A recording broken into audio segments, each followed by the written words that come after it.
हाय नमस्कार मैत्रिणींनो, मी प्रिया माझ्या नवीन व्हिडिओमध्ये अगदी मनापासून स्वागत आहे। बघा आज सगळ्यासाठी युनिक काहीतरी असं मी व्हिडिओ घेऊन आले। म्हणजे व्हिडिओ करण्याचं कारण म्हणजे आता बघा बराच ट्रेंड चालेल, म्हणजे आपण रेडीमेड ब्लाऊज आणतो, रेडीमेड स्ट्रेचेबल ब्लाऊज असतील बघा, साईज नुसार एल MXL एल डबल किंवा डबल XL असे पण ब्लाऊज असतात ना। पण त्याचं काय असतं बघा, तो आपल्याला घालताना त्याला काजपट्टी हुकपट्टी एकदम पॅक बंद असतो ना, मग ते आपल्याला घालता काढताना प्रॉब्लेम होतो ना। तर त्यासाठी मग मी युनिक असं घेऊन आले। युनिक घेऊन आले म्हणजे बघा आता आपण छान जुगाड करा। आता बघा हा ब्लाऊज आहे पण ह्याला बघा पूर्ण असा आहे, हा पुढचा फ्रंट पार्ट आहे, हा बॅक पार्ट आहे।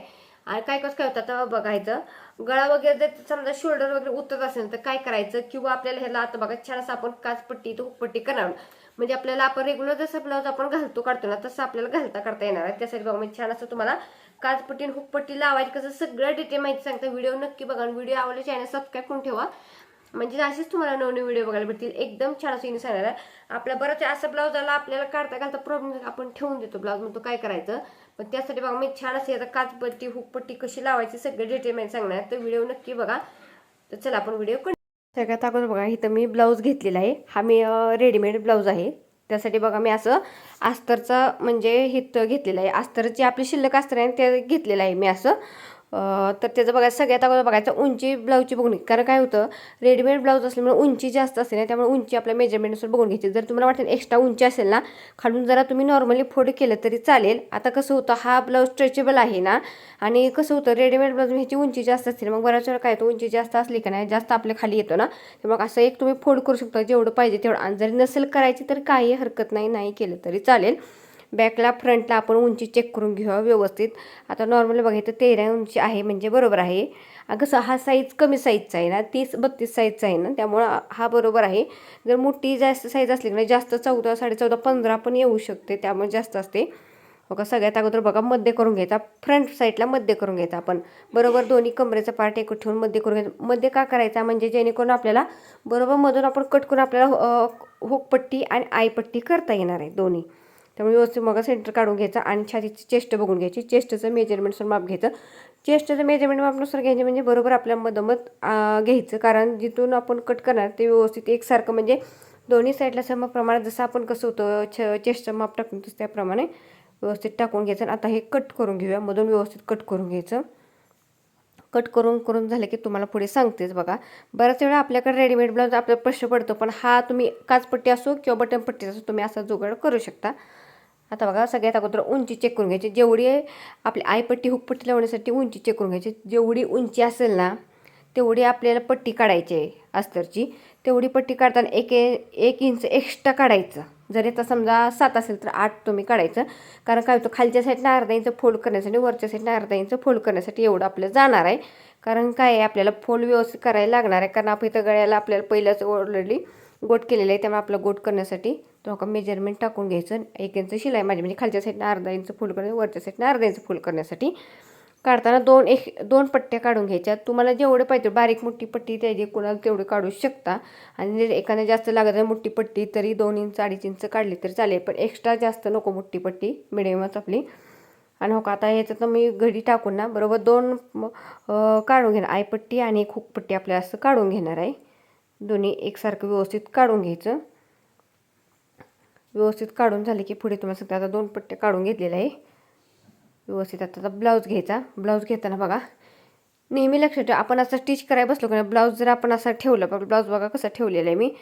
बघा आपण उजव्या साईडला आपल्याला येते ती म्हणजे हुक अडकवण्यासाठी, आणि जेवढे हाताव म्हणजे आपण रेग्युलर हाताव आपले असते ना तिथे येणार आहे बघा आपल्याला ती हुक लावण्यासाठी पट्टी। तर सगळ्यात अगोदर जी आपण हुक अडकवण्याची पट्टी आहे ती खालच्या साईडला अशी फोल्ड करून घ्यायची, कारण खालून वरती फोल्ड पट्टी काढणार आहे आपण, त्यामुळे व्यवस्थित होकासाठी खालच्या साईडला फक्त एक लक्षात ठेवा, कमरेच्या बाजूने आपण पहिले लावताना खालून फोल्ड करून घ्यायचं। फोल्ड करताना फोल्ड करून व्यवस्थित दोन्ही बघा पट्टी एकसारखं धरायचं, खालचा म्हणजे जी अस्तरची पट्टी आणि ब्लाऊजची पट्टी व्यवस्थित एकसारखी धरून पूर्ण लावून घ्यायचे। आणि बघा आता शेवटी जसं खाली फोल्ड केलं ना आपण कमरेपाशी, तसं वर गळ्याला पण फोल्ड करून घ्यायचं। फक्त जी पट्टी आपल्याला खाली वर काढायची त्यानुसार फोल्ड करायचं। ही बघा पट्टी आपल्याला वरच्या साईडला फोल्ड करायची, मग आपण वरच आपण बरोबर खालून फोल्ड वर गळ्यापाशी पण वरच्या साईडला फोल्ड करायची। व्यवस्थित फोल्ड करून दाब शिलाई देऊन घ्यायची। दाब शिलाई देताना मी रेग्युलर सांगत असते, दाब शिलाई आपण अस्तरवर देत असतो. अस्तरवर दाब शिलाई देऊन घेते. अस्तरवर म्हणजे प्रत्येक वेळेस अस्तरवर नाही. आता बघा जी आपली पट्टी वरच्या साईडला येणार आहे ना त्या अस्तरवर द्यायची म्हणजे, आणि जी पट्टी आतल्या साईडला जाणार आहे ना ती बरोबर व्यवस्थित अशी अस्तरवर देऊन घ्यायची. आता इथं बघा ही पट्टी वरच्या साईडला मी अर्धी अशी जरा नॉर्मली फोल्ड करणार आहे. फोल्ड करून बरोबर जिथं आपण पट्टी जोडली त्याबरोबर आपण मधोमध अशी ठेवायची आणि मधोमध स्टिच करायचे. म्हणजे बरोबर आपल्याला जे आपण हुक अडकवण्यासाठी आय करतो ना ते बरोबर तिथं आय आपल्याला हुक अटकण्यासाठी व्यवस्थित होणार आहे.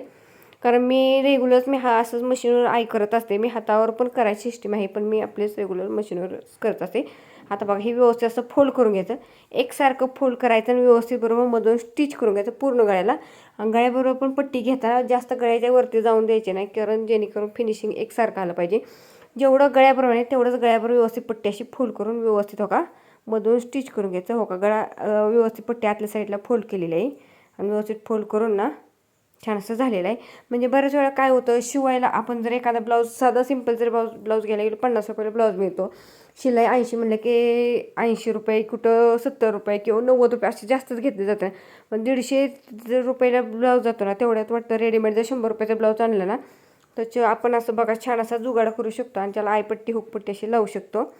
आता बघा दुसरं जिथं आपण हुका अडकवण्यासाठी घेतली ती पट्टी बघा वरच्या साईडला ठेवायची. ही पट्टी कारण हुकाची आतल्या साईडला जाते ना, गळ्याबरोबर ठेवताना पट्टी व्यवस्थित ठेवायची. बघा आता आत पट्टी जाण्या वरच्या साईडला व्यवस्थित अशी फोल्ड करून घेतलेली दोन्ही कपडे. अस्तरच्याने ब्लाऊजची पट्टी व्यवस्थित एका एक धरून घ्यायची. व्यवस्थित असं ठेवताना व्यवस्थित असं धर इझिली, जास्त काही नाही. आपण बाबा की कसं बघा नाही, फक्त खाली जसं आपण वरच्या साईडला फोल्ड तसं खालच्या साईडला पण व्यवस्थित वरच्या साईडलाच फोल्ड करून घ्यायचं, जेणेकरून आपलं जे फोल्ड केलेली पट्टी बरोबर सगळी शिलाईमध्ये आत जाऊ आणि व्यवस्थित धोका झालेला आहे. लावताना फक्त पट्टे व्यवस्थित एकसारखे लावायचे, कमी जास्त होऊन द्यायचं नाही. लावून झाले की दाब शिलाई देताना पण सांगत असते. आता इथं बघा जी पट्टी आपल्याला आत जाणार आहे ना त्या पट्टीवर व्यवस्थित अशी दाब शिलाई देऊन घ्यायची व्यवस्थित. म्हणजे बरोबर कसं आत सगळी आपली शिलाई जाणार आहे. शिलाई हो का दाब शिलाई देऊन झाली व्यवस्थित की लॉक करून घ्यायची शिलाई, जेणेकरून निघू नये. कारण काय होतं आता बघा ही पट्टी फोल्ड करायची बरोबर व्यवस्थित अस्तरची पट्टी आतल्या साईडला फोल्ड करायची. फोल्ड का करायची व्यवस्थित म्हणजे काय होतं जेणेकरून बाहेर येऊ नये, म्हणजे ब्लाऊजचं व्यवस्थित फिनिशिंग दिसलं पाहिजे. फोल्ड करून नका पूर्ण राऊंडला. आता बघा मी पहिल्यांदा अशी लॉक करून पहिल्यांदा शिलाई घेऊन परत ना पुढे घेऊन ना दाब आपल्याला फिरवून घ्यायला लागतो. फिरवून मग रेग्युलर कुठलीही आपण ब्लाऊजला आयपट्टी हुकपट्टी लावतो काचपट्टी लावताना असंच ही ट्रिक वापरायची असते. हो का व्यवस्थित हो का फोल्ड करून झालं की व्यवस्थित बघा जेवढं खालच्या साईडला फोल्ड केलं तेवढंच पट्टी व्यवस्थित मेजरमेंटनुसार घ्यायची, जास्त कमी जास्त नाही. मेजरमेंटनुसार घ्यायची म्हणजे आपल्याला टेप वापरायची काही जरा, फक्त व्यवस्थित एक सरळ धरून घ्यायची पट्टी. आणि जशी ही खालच्या साईडला फोल्ड केली तशी वरच्या साईडला फोल्ड करून पूर्ण राऊंडला छान असं पट्टी लावून घ्यायची. बघा एकदम साधं सिंपल छान असं झालेलं आहे. मग मी आता बघा तुम्हाला आई पण कसं करायचं सांगणार. मशीनवर मी साधं सिंपल छान असं आई करत असते आणि मग आई करून त्या मापानुसार आपण बघा हुक लावत असतो. जेवढं आपल्याला हुक पाहिजे तेवढं असं त्या मापावर. रेग्युलर तर हुक 5च लावले जातात. आता बघा व्यवस्थित हुक आपले झालेले आहे. आयपट्टी म्हणजे हुक पट्टी आणि आयपट्टी व्यवस्थित दोन्ही एकसारखे करून झालेले, फक्त व्यवस्थित बघून घ्यायचं. आता कसं होतं जरा थोडं वर खालीवर होणं, कारण हा स्ट्रेचेबल कपडा आहे ना, जेवढा आपण सुतीला कम्फर्टेबल शिवतो तेवढा हा स्ट्रेचेबल कपडा असल्यामुळे आपल्याला शिवताना जराशी प्रॉब्लेम इकडे तिकडे सरकतंच. आणि ह्याचं कसं होतं जरा लांबतो पण कपडा असा असतं ना. आता बघा शोल्डरला जरी वाटते तुम्हाला उतरत असेल ना बाबा की काय कसं होतं शोल्डर उतरत असं शोल्डरला तुम्ही तिरकेस आपण रेग्युलर जसं ब्लाऊजला तिरकं आपण शिलाई करतो तसं व्यवस्थित तुम्ही स्टिच करून घेऊ शकता शोल्डरला. आता बघा एक शोल्डर उतरते त्यासाठी मी बघा तिरकस असं घेऊन मी लॉक करून घेतलेलं शिलाई, म्हणजे आपलं गळा वगैरे उतरण्याची शक्यता नाही. आणि जरी वाटते नॉर्मली पुढील गळ्यात जर जास्त खाली डीप असेल तर तुम्ही पण शोल्डरमध्ये जराशी पॅक करून घेऊ शकता, म्हणजे आपला थोडासा नॉर्मली गळावरती जाणार आहे, कारण आपल्याला दुसरं काही ऑप्शन नाही. आता बघा जी आपण आईपट्टी केलेली आहे ना हुक अडकवण्यासाठी ती बरोबर मधोमध करून घ्यायचं आणि त्याचं 5 भाग करून घ्यायचं व्यवस्थित, म्हणजे चॉकने स्टिक जेवढं अंतर बरोबर एकसारखं घ्यायचं 5, कारण जिथं आपण चॉकने असं टिक मार्क करून घ्यायचं आपण तिथं व्यवस्थित आपण आय करणार आहोत मशीनवर. बघा तिरकस असं पहिलं आहे असं ठेवायचं, व्यवस्थित लॉक करून घ्यायचं. आणि परत ना आता इथे कसं गळ्याला आपण केलेलंच आहे बघा असं तिरकं करून ना आई केली जाते. फक्त आई करताना जास्त असं पसरट करायची नाही, नॉर्मली आपलं रेग्युलर साधी सिंपल छान अशी करायची. आणि वाटते तुम्ही छोट्या शिलाईवर केली तर चालेल, नाहीतर तुम्ही डबल शिलाई करू शकता. आणि व्यवस्थित असं तिरकं करून जास्त करून आई मोठं केलं का नाही हुक बसण्याची शक्यता नसते व्यवस्थित. आणि छोटंसं करायचं नॉर्मली म्हणजे छानच पॅक हुक छान असं बसलं जातं. आता बघा जेवढं अंतर घेतलं त्याच्याबरोबर आपण 5 हुकांचं आय करून व्यवस्थित घ्यायचं. एकदम साधं सिंपल छान असं बघा आपला ब्लाऊजला आयपट्टी आणि हुकपट्टी करून झालेलं आहे. तर व्हिडिओ कसा वाटला नक्की तुम्ही सांगा. बघा आपल्या बऱ्याच वेळा प्रश्न पडतो की बाबा आपण रेडीमेड ब्लाऊज आणला बाबा, आणताना तर आपण म्हणतो बाबा की चला छान आहे बाबा आणूया, पण परत आपल्याला घालताना कम्फर्टेबल वाटत नाही ना. त्यावेळी बघा मग अशी तुम्ही ट्रिक वापरू शकता. मग इथं काचपट्टीचा असू द्या किंवा बटनपट्टीचा असू द्या, एकदम छान असं बघा आयपट्टी आपली करून झालेली आहे. इथं एकदम साधं सिंपल छान असं बघा थोडक्यात ब्लाऊज आपला छान असा स्टिच करून झाला. आता इथं हुक लावून बघा एकदम रेडी ब्लाऊज झालेला आहे. तर साधं सिंपल छान असं पण बघा किती छान असा ब्लाऊज झालेला आहे. तर व्हिडिओ कसा वाटला नक्की कमेंट करून सांगा. आणि बघा काल पण मी वन आयडिया म्हणून छान असं बघा छोटंसं पाऊच इयरिंगसाठी शिवले, त्याचा पण व्हिडिओ नक्की बघा. चला पुढले व्हिडिओ भेटू. बाय बाय, धन्यवाद, थँक्यू.